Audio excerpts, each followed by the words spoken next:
Hello everyone, welcome back to my channel. तो last chapter में हमने पढ़ा था लॉज ऑफ केमिकल कॉम्बिनेशंस के बारे में। तो आज हम पढ़ेंगे डाल्टन्स एटॉमिक थ्योरी। सबसे पहले हम इंट्रोडक्शन देखेंगे। तो इंट्रोडक्शन में हम देखेंगे कि डाल्टन्स एटॉमिक थ्योरी जो है हमारी दी थी जॉन डाल्टन ने इन 1808 में। तो जॉन डाल्टन ने बोला था कि जो एटॉमिक थ्योरी है वो एक्सप्लेन करती है लॉज ऑफ केमिकल कॉम्बिनेशंस को। According to him all matter is made up of a tiny particle called atoms. So first हम पढ़ेंगे postulates of Dalton's atomic theory. Postulates में हम देखेंगे कि डाल्टन ने जो है एटॉमिक थ्योरी के बारे में क्या मतलब कि एटम्स के बारे में क्या क्या बोला हमारा। तो first one is matter is made up of extremely small particle is called atoms. तो डाल्टन ने बोला कि जो हमारा मैटर है, ठीक है, तो मैटर हमारा बहुत ही ज़्यादा स्मॉल एक्सट्रीमली स्मॉल पार्टिकल से मिलके बना होता है और उन एक्सट्रीमली स्मॉल पार्टिकल्स को उन्होंने नाम दिया एटम्स। ठीक है, फिर उन्होंने बोला कि ये जो एक्सट्रीमली स्मॉल पार्टिकल्स एटम्स आ गए हमारे पास, ये इनडिविजिबल होते हैं। इनडिविजिबल मतलब इनको हम डिवाइड नहीं कर सकते, ये टूट नहीं सकते, मतलब ये सबसे छोटी यूनिट है अकॉर्डिंग टू डाल्टन। इनको हम फर्दर सब पार्ट्स में डिवाइड नहीं कर सकते। And can atoms can not be created और destroyed in a chemical reaction. और इन्होंने बोला कि हमारा जो एटम है वो ना ही हमारा क्रिएट किया जा सकता है, ना ही डिस्ट्रॉय किया जा सकता है किसी भी केमिकल रिएक्शन में। Next one is third postulate आता है। थर्ड पोस्टुलेट में क्या आएगा?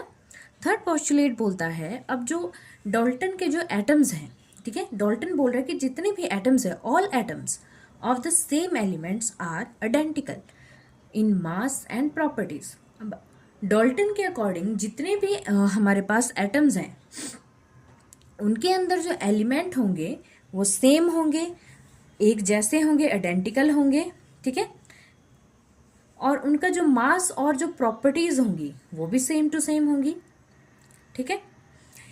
एंड फोर्थ पोस्टुलेट में डाल्टन बोल रहा है कि जो एटम्स ऑफ डिफरेंट एलिमेंट्स होंगे उनका डिफरेंट मास और डिफरेंट प्रॉपर्टी होगी।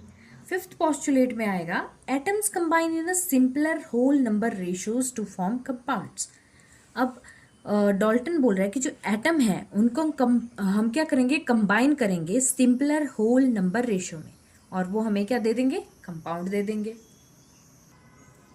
Sixth one is in a given compound the relative number and kinds of atoms remains constant.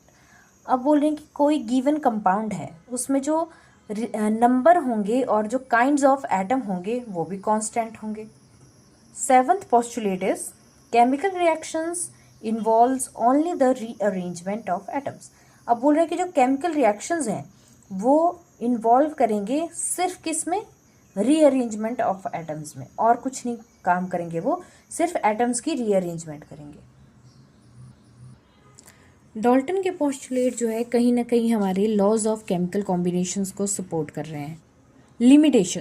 Limitations में पहला आएगा हमारे पास atoms are divisible into subatomic particles. तो हमारा जो एटम है अकॉर्डिंग टू मॉडर्न केमिस्ट्री वो डिविजिबल है सब एटॉमिक पार्टिकल्स में, जिनको हम बोलते हैं electrons, protons and neutrons. Second one is atoms of same elements may have different masses.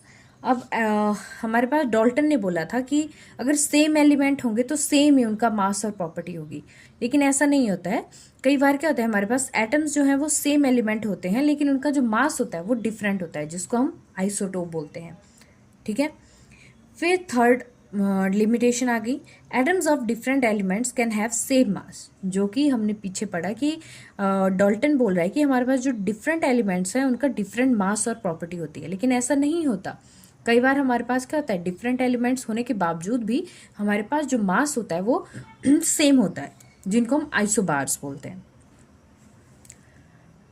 तो टोटल कंक्लूजन ये निकलता है हमारे पास डाल्टन एटॉमिक थ्योरी का कि डाल्टन के अकॉर्डिंग जो एटॉमिक थ्योरी थी उसमें क्या हो रहा था कि जो मैटर है वो कंपोज होता है, जो बना होता है टाइनी इनडिविजिबल पार्टिकल से, जिनको हम एटम्स बोलते हैं, and which combined in a fixed ratios to form compound.